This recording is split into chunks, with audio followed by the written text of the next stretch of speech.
I'm saying? Ooh, let me just get this down. What's good, y'all? It's your boy WilgansTV. You know, we live. You know why we live though? Cause Daily Dose just posted a day ago, and as loyal subscribers, you know we got to react, man. We got to react. It's just necessary, I feel like. You know what I'm saying? But the video today is called How a Skinny, Talentless Kid Made Prime Messi Look Average, gang. Yo, what's up, gang? What's up? Yes, sir. Bro, I love Daily Dose's videos, man. I can't lie. I'm ready to watch this one, bro. He dropped a day ago. I'm already late to it, to be honest. How you doing, though? Ooh, let's get into it. So, listen to this. Thomas Muller is not a good dribbler. He isn't fast, neither is heading or finishing are particularly impressive, and he's definitely not strong. But he could not care less about any of that. Because Muller has won more trophies than Cristiano Ronaldo, Pele or Johan Cruyff. He is closing in on the goal tallies of Didier Drogba, Alessandro Del Piero and Wayne Rooney. And he has more assists than Kevin De Bruyne, Angel Di Maria, Xavi, Iniesta, and damn near any other player in history. Yet, if you read any article about him, for a moment you'd swear you were reading about the worst footballer in the world. Awkward, unrefined, accidental, clumsy, amateurish, skinny-legged, knobbly-kneed, gangly, a Bambi on ice who should not be a footballer. Yes, Thomas Muller is all of that, but saying that he looks awkward is like underestimating a T-Rex on account of his small arms. As one journalist famously said, Muller does not beat you with skill, he does not beat you with speed, he doesn't beat you with strength. Muller just beats you. Watching him, you will always get that feeling of, I could do that too, but do not fall for his trap. Muller is the best awkward player in the world, and I don't even need to mention just yet how he is arguably the highest football IQ in history, because from birth, that awkwardness has made this guy a master of the unashamedly inelegant art of stabbing the ball home from unlikely angles with unlikely parts of his head or legs. Look, when Bayern founded him, he was just some scrawny altar boy living with his grandparents in a town of just 2,000 people right by the Alps. His favorite childhood story was how once he had pooped on his grandma's lawn and been forced to scoop it up with his favorite plastic shovel from his sandbox. The most interesting thing his parents could tell you about him was that weirdly he had learned to speak before he learned how to walk, which, to be fair, makes a lot of sense. Regardless, the day the scouts first arrived in town, not even his name stood out on the team sheet. He was no Neymar though, Zinedine Zidane. Thomas Muller was statistically the most common name in Germany. However, what he didn't know was that his grandpa, on his deathbed, asked the family to let him watch Bayern just one more time and made him completely obsessed with the club. So much so that, already preparing for that day, over the previous year, Muller had scored 120 of his team's 170 goals. Fact or fiction, you decide for yourself, but a lot of German newspapers have claimed that, and indeed that day, he scored 7 more, instantly dropping every scout in a 100-meter radius to his knees. After 8 years at Bayern, with every one of his academy coaches losing their minds trying to understand what in the world made his kid so special, Jurgen Klinsmann brought him in to play with the first team and nothing. Klinsmann fell for his trap. He thought he had seen enough, but what he didn't know is that, as one journalist once said, Muller is a love at fourth sight. If you watch him once, he seems average, twice, and you start realizing something is off, but by the 4th time, you finally see it. And thankfully, after almost allowing Ralf Rangnick to snatch him out of their grasp for 1.5 million euros, Klinsmann was sacked and Van Gaal came in. Van Gaal was one of the greatest talent IDs in the world. One look at him and he famously told everyone that no matter what, with me, Muller always plays. In one swoop, Muller went from being handed 28 minutes total over a full season and getting transfer listed to playing every single league match over the next 4 years. And in return, he led Bayern to the top of the world. 35 goal contributions, the winning goal against title rivals Schalke, and a hat-trick in the second-to-last match day to finally clutch the Bundesliga title for Bayern. Top scorer of the German Cup to take the double, the Young Player of the Year award, and in the Champions League, he repeatedly showed up, getting an assist at Old Trafford to force Bayern 2 away goals, and another in the semis to get them all the way to the final, where, had they won, they would have taken the treble. But sadly for him, Mourinho had other plans. Regardless, then, even if he had only one appearance with the national team on his resume, the Germans were going through a crisis, with the legendary Gerd Müller himself saying that, back in my day, the strikers we have in the national team now would not be allowed to even sniff the ball, but Thomas, he's an incredible young boy, and he's the one they should take to the World Cup. After that, Joachim Löw had no choice but to follow his advice. He jammed him into the starting 11 on the opening day, and Müller assisted the first 8 minutes in before grabbing one for himself. By the third match, he was already assisting their only goal to save them from a group stage elimination, and in the last 16, he made sure the whole world knew a new prototype had just hit the market. With one touch, he left Podolski with all the space in the world to put Germany 2-0 in front, and once England scored and watched in shock as they were denied of one of the most famous ghost goals in history, Müller demolished any hopes they might have had of a comeback, once again finding acres of space where there should have been none to score his first, and just 3 minutes later, doing it all again. 4 touches, 3 goal contributions against one of the most prestigious national teams in the world, and in the end, as the journalists came trying to ask him questions, all he wanted to do was say hi to his grandma. But again, if that could convince anyone that Müller wasn't so dangerous after all, then, with Maradona having refused to sit next to him in a press conference, claiming he had no idea who he was, that he thought he was just a ball boy, Müller proceeded to score against Argentina just 3 minutes into the match to put him back in his place. And man, had he not been suspended for the semi-final after getting his second yellow card in the tournament, maybe the Spain match could have been a lot different and maybe they could have made the final. But regardless, in the third place playoff, Müller scored again to secure the bronze medal, the Young Player of the Tournament award, and the World Cup Golden Boot at 20 years of age. Still, even if before the end of the year, Müller would already be putting his name among the Ballon d'Or nominees, things at Bayern had changed. For the next 2 years, though he would still take home 70 goal contributions, his form had become far more irregular, at one point being benched by Van Gaal, and once he got sacked, playing under Jupp Heynckes, Müller's goals dried up even further, scoring just 3 from October to April, being benched for the Champions League semi-finals after Dortmund ran away with the league title for the second year in a row, then somehow being brought back for the Champions League final, scoring what should have been the winning goal 7 minutes from the end, and watching Drogba force it all into extra time, where Robin would miss a penalty before Schweinsteiger and Olic did the same in the shootout, choking the Champions League title for the second time in 3 years, which Müller took very, very personally. To start off the next season, he scored the winner in the Super Cup. Then, he put down 14 goal contributions in the league's first 8 matches to take 8 consecutive wins, the greatest start in the history of the Bundesliga. And sure, the next match they did lose, but that was their only league defeat of the season. By the end, they were first, 25 points ahead of Dortmund, and I'll spoil it for you already. This was the first of 11 league titles in a row.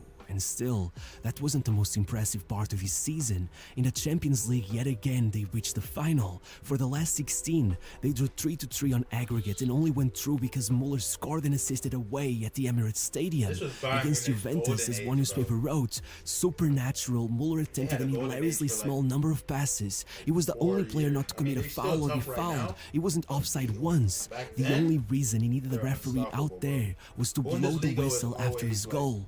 And yet, he was somehow the central player on the pitch, passive-aggressively dominant, suffocatingly ever-present. And if that seemed like dark magic, then he scored 3 and assisted a 4th against prime Barcelona to demolish them 7-0 on aggregate. And in the final, he just told his teammates, if we lose 3 finals in 4 years, they'll be right, we're chokers. And a week later, instead, they were treble winners. According to many, the best team in the world. But Müller, though he was their top scorer and just shy of being their top assist provider too, well, When the Ballon d'Or rankings came, he was only 17th, below 4 of his own teammates. And looking back at it now, I can't stop myself from feeling like it only happened because it was way easier to spot a great dribbler or a great finisher than it was to decipher an enigma like Muller to understand the genius of one of the smartest players in history.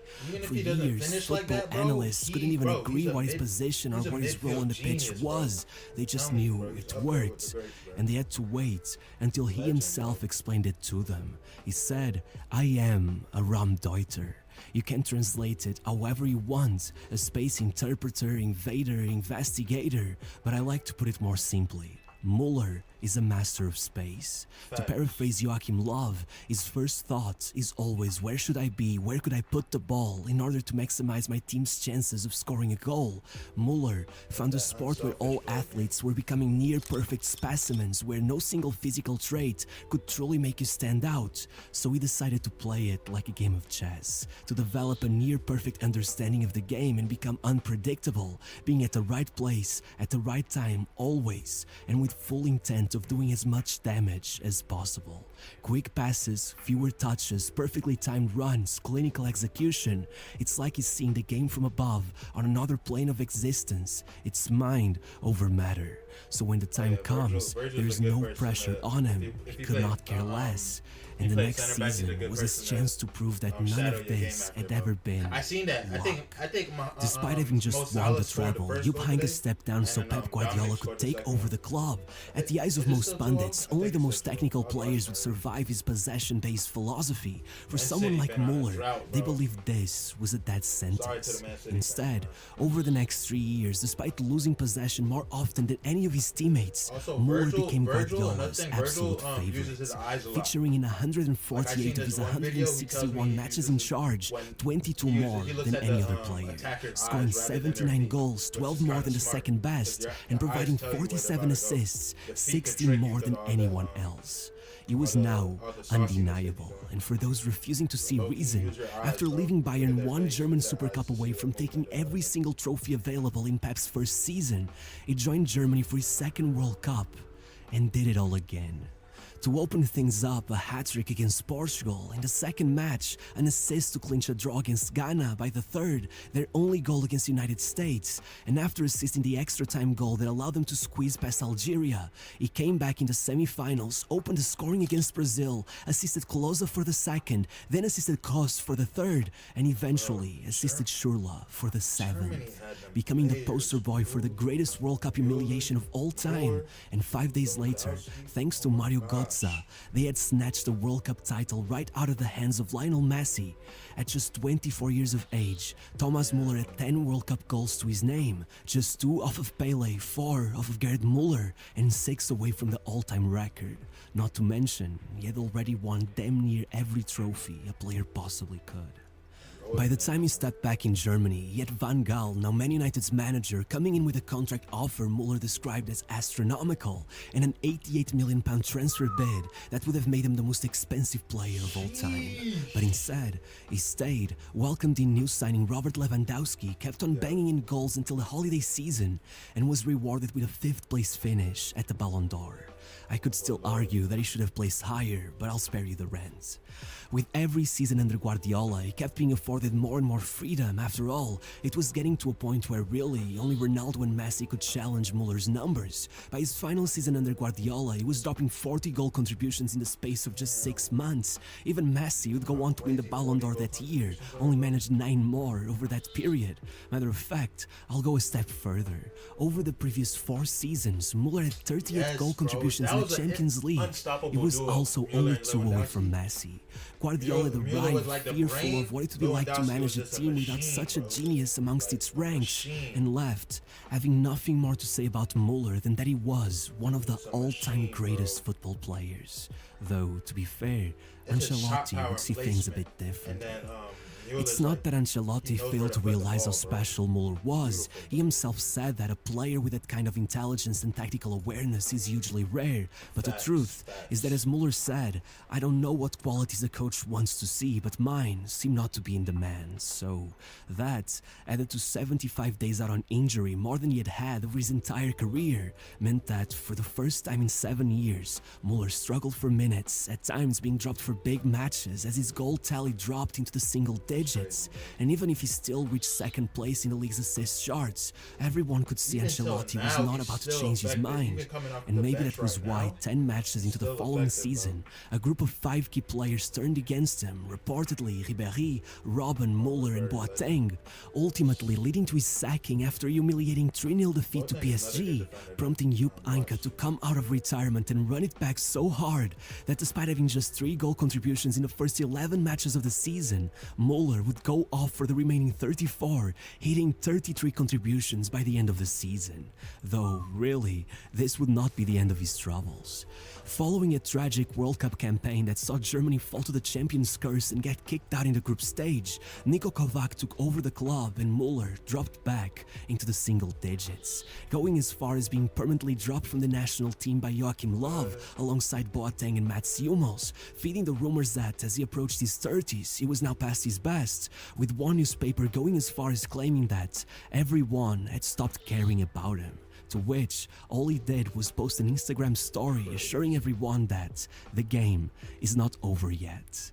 What happened next was the ultimate proof that we were dealing with an all-time great. After starting his 12th season at the club, repeatedly getting benched by Kovac, who insisted that he wanted to build his team around Coutinho, once again Muller watched the same manager who tried to bench him get sacked just 16 matches into the season with Bayern down to 4th place, only for Hansi Flick to come in, deposit all hope on him, and send him on one of the most incredible redemption arcs of all time, evolving into a new version of himself, more selfless than ever, shocking everyone during the pandemic by how vocal he was on the pitch, commanding his team like a general match after match, putting his playmaking duties above his goal scoring like never before, and turning Lewandowski into a monster, damn near launching him straight into the Ballon d'Or. By the end of the season, not only had he handed Bayern the title again and pulled 8 goals and 17 assists in the 23 league matches for which Flick was in command, coming out of nowhere to snatch away the Bundesliga's all-time assists record, but he had 25 of them across all competitions. 3 more than Neymar ever managed, 4 more than Ronaldo, and only 5 off of Messi's greatest ever season. And yet, as per usual, that wasn't quite the highlight of the year, having once again scored twice and assisted another against Barcelona to demolish them 8-2 this time around. Muller had launched Bayern straight into another Champions League final for the 3rd time in his career, 1 match off of a treble, and on this one, as the Guardian wrote, Muller showed PSG's £400 million attacking trio out to be a winner. No doubt Neymar will hear the thundering hooves of Thomas Muller when he goes to sleep tonight. Now, already 31, with 2 travels to his name and a squad full of new talent desperate for a spot, it would have been more than understandable if once for all Muller had finally let go. But instead, not only did he take both Super Cups at the start of the next season to become the most decorated German footballer in history, but he dropped 39 more goal contributions, forcing the national team to come back with their tail between their legs, asking him to join them once more. And even after Lewandowski left for Barcelona and Nagelsmann replaced Flick, he finished his 14th season at the club by racking up 25 more assists, sending his total to 75 over the previous 3 seasons, more than any other player in the world, 20 more than second place Kevin De Bruyne. Such a gap that at one point the difference between him and second place was larger than that between De Bruyne and 22nd place Kylian Mbappe, with Muller at 33 years of age finally getting some proper award recognition for the first time in his career, being named Bayern's Player of the Season. Ever since then, Muller has finally started giving the new kids a chance, finally fading into the background only to watch as after taking them to 11 league titles in a row, they immediately consider the next one to Leverkusen. WVid, man. WVid. Muller the legend, gang. I don't know, bro. There'll never be. Let me not say never, but so I don't know. He's one of the greatest. I gotta drop a comment, bro, and a like. Know what I mean, daily dose. You know, I'm a loyal subscriber. Let me see what I'm about to say.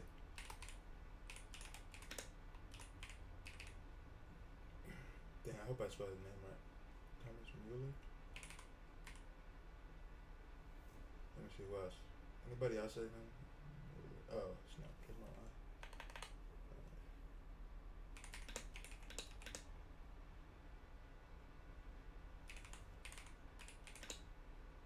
Thomas Mueller is a legend. Yes, sir.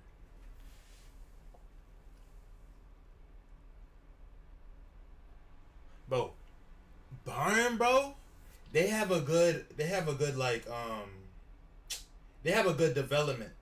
Them and Dortmund in the Bundesliga, Dortmund and Bayern, they got great like development over there, bro. Their scouting and development team, bro, I ain't gonna lie, top tier, bro. Cause everybody that goes like to Dortmund and Bayern, bro, you see they go to like bigger clubs afterwards, bro. Like, you know what I'm saying, whoever is their like their coaches, their scouting staff, their nutritionists, physical therapy, all of them, bro, elite, gotta be, bro. And I think they just got a good culture too. They're used to winning, so they know the formula, what to use to win. So if a new player comes in, they're gonna get them right, bro. It's simple. That's why they're one of my favorite teams. I ain't gonna lie, they're one of my favorite teams, bro. I like Bayern and Dortmund, bro. They got good development. I haven't seen. Dang. I don't know. You don't know too many players that go to Bayern and Bayern that is not. You know what I'm saying that doesn't come out better. You feel me? Teams love. I feel like teams love players that come from Bayern. I ain't gonna lie. W team, bro. Alright, but I wanted to watch this one next. First touches. Hey, we was talking about ball control and stuff earlier, bro. You know what I'm saying? That first touch is a part of it, bro. If you have a good first touch, that just makes the game. If you have a good first touch, that just makes the game like come way easier to you, bro. Because you could scan the field faster because you could control the ball. Where if you don't have a good touch, then now you're scrambling. Especially if you're a defensive player and you're scrambling, bro. If you don't got a good touch, it's bad, bro. It's bad for you.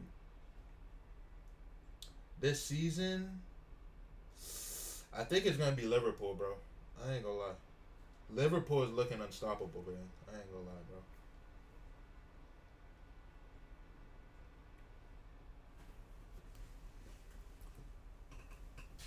Say less, bro. I hope so. You play for a club in Morocco right now? I hope you are the biggest, bro. Let me see. Let me remember. Actually, you know what? I'll do you one better. Let me take a picture, bro. Let me make sure I remember. I like that. Confidence. Nice. I'm gonna remember, bro. I hope you are the best in the U.S. one day. Actually, try to be the best in the world, bro. Forget the U.S. Try to be the best in the world one day. Forget all that. You know what I'm saying? Best in the world. That's what we all aiming for,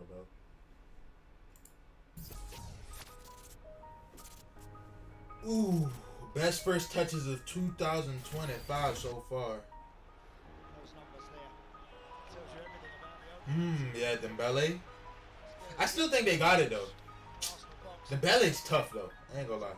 Dembele's tough.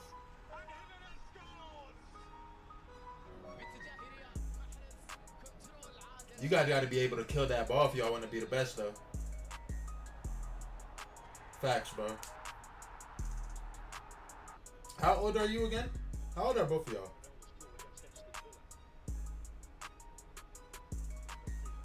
Clean. You see what I'm saying? You take a good first touch, bro, it just comes way easier to you. You take a good first touch and able to just score. Oh my gosh, tough. Killed him.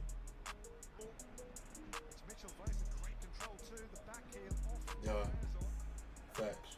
Oh, you're 17? Oh, you're good, bro. You know what I'm saying? You got time, bro. Just keep training. I mean, you don't got so much time, but like, keep training, bro. Loki, I would try searching up Searching up agents, or searching up like colleges if you want to go to US. Try to get a scholarship. If you wanna go to like MLS and stuff, bro, the colleges is a great route. Dominate in college and you're gonna be straight. Oh, you're 16? Hey, say less, gang. You're good too, bro. You guys got time, bro. You guys got time. Just train every day, bro. Take no breaks. Oh my gosh.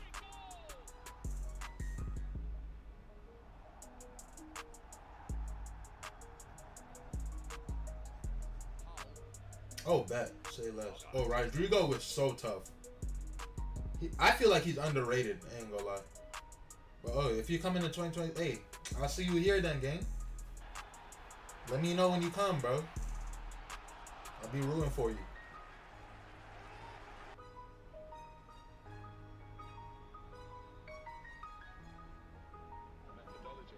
Oh my. That's nasty. He pulled it back. Oh my god, that's nasty.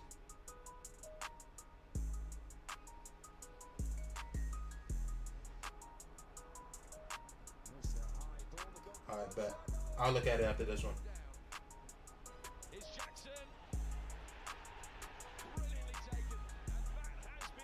Yeah, as soon as this video ends, I'll watch that one. Rodrigo is so tough, bro. I ain't gonna lie. You know, forget it. I'll watch it now, actually. I'm gonna show this video some love, though. Gotta show some love. Rodrigo, 2025. I don't know if I spelled his name right.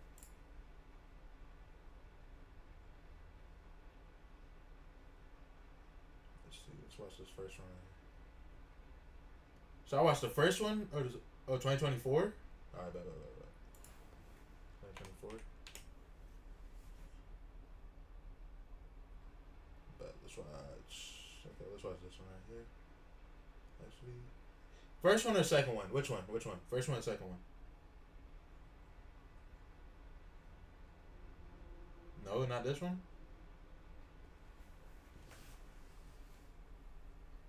Ugh. Full season.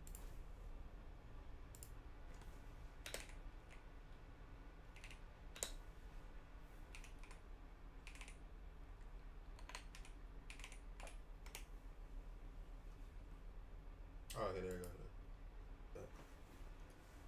The end of development.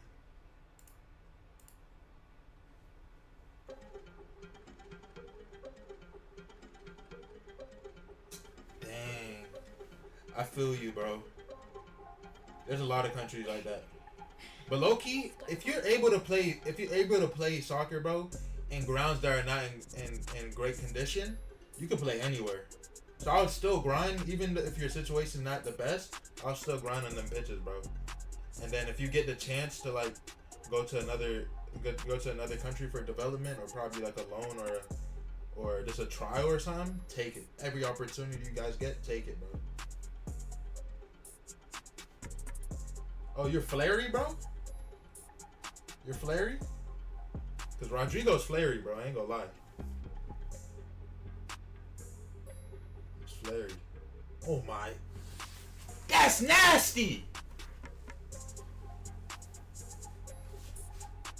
Bro, nobody can tell me Rodrigo is not nasty, bro. Oh, my gosh.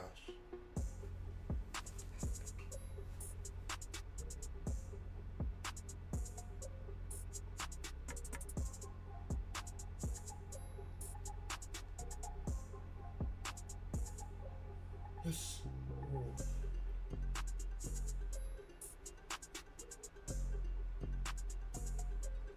He be taking on the whole team too, bro. Underrated, bro. It's too tough. His body feints too. His body feints would be getting them, bro. I ain't gonna lie. Man's nasty.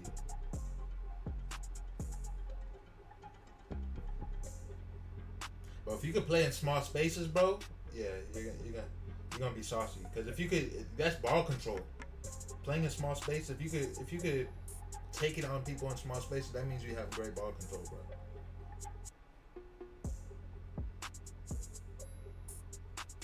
Oh, snap. You're 16 playing U19 international for your country, bro? You know how major that is, gang? That's mad major, bro. Bro, you're on your way then, bro. You just got to keep grinding. If you're already playing up, bro, you just got to keep grinding.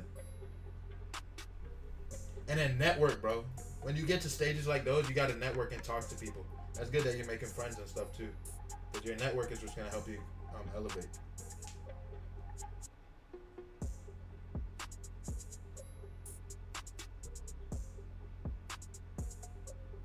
Yeah, futsal. Oh, futsal will get your dribbling right, bro. Futsal is where you can experiment with moves too. Not gonna lie. Sheesh. And Rodrigo shot too, bro. His shot placement, bro. Oh my. I'm gonna like the goalkeeper should have got that.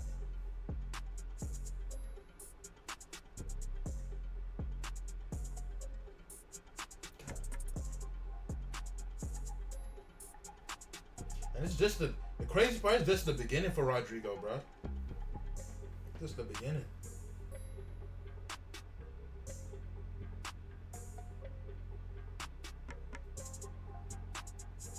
Oh yeah, bro. If you're modeling your game through Rodrigo and Neymar and them, bro, you're gonna be extra flary, bro. You know what I'm saying? But at the same time, though, you gotta pick your moments, though, bro. One thing I see that be messing people up, they're hella flary, but sometimes they go too crazy and they end up losing the ball or not taking a shot when they should. But if your decision making is up there and you're flary, you're unstoppable. I ain't gonna lie. You're OP. Like Rodrigo's flary, but he knows when to like take that shot. He knows when to make that pass too. That's what it's all about. The mental, bro. Oh my. But I think like I needed to win. When you do it, how I done it. When you get a stunt and they start to forget where you been. I was dreaming while you laughed at the kid. Nowadays, no, it is what it is. Freestyle till I wrote with the pen. 17, that's the way it began. Heartbroken till my art focus started seeing life through a whole different lens. You mean oh my, get up, buddy. Making a win when I suffer a loss. That sound like alchemy, making a salary, making a future, writing my history. I got some cards that I didn't want dealt. I got some feelings I shouldn't have felt. I got some nights I shut off the lights and start feeling everything but myself. I got some people I needed to lose. I got some anger too hot for the views. If I don't write it, I'm scared of surviving and wake up to seeing myself on the news. They gonna tell you that everything's great. Soon as this music is filling your plate, gotta be stronger than what it becomes. Patience and virtue, get used to the weight. I stay above it, I know that they love it. They say it can shove it like they gotta skate. I'm on a grind, so I got no time for pain. You mind, get out of my face. So keep that negativity from body. That type of energy is not what I see. Cause I'm aware the only thing that I need is to constantly remind myself that if I don't give up, I can get whatever I want. I know if I don't give up, I can get whatever I want. And bitch, I want it all. So keep that negativity from body. That type of energy is not what I see. Cause I'm aware the only this man's bag is way too deep, bro. He got every move in the book. I know it's easy to say, I know it's harder to live. I know it's easy to take, I know it's harder to give. I know that I gotta shine, even when everything. Oh, that's your full name? When nobody's giving me theirs, I gotta give you my heart. Broken a blessing if you learn to grow. I told you, I got you down. I'm writing you down. You told me you're gonna be the best in the US. I told you be the best in the world, bro. Now you gotta prove it to me, gang. I got your name down, bro. Everybody gotta choose their game. Success for the upsets, but the progress gonna come from the choice you make. Stay safe in the mass-made mind state, instead of following that path that your heart made. If you don't, you're dead already. You're alive, get to living already. Until the sun sets, we all gotta shine. I will not be chained to your 9 to 5. Freedom worth more than a dollar sign. We've been getting both. Oh, damn. Alright, it's about that time I gotta dip. W video though, bro. Hey, bro, shout out to y'all, man, for watching, bro. I gotta go. I got a soccer game today, bro. So wish me luck. I hope y'all have a good day, and I'll see you on the next one. I'm probably gonna go live. I'm gonna try to go live probably later this week or next week. So I'll let y'all know. Be on the lookout for those posts. Keep your post notifications on too, bro. But hey, man, thank you, bro. Appreciate it, gang. Appreciate it, bro. Appreciate it for joining with me, keeping me company, gang. Hey, I told you, bro. Hey, keep grinding, bro. You told me you're gonna be the best, so I'm watching out for you, bro. But anyways, I'll see you later, man.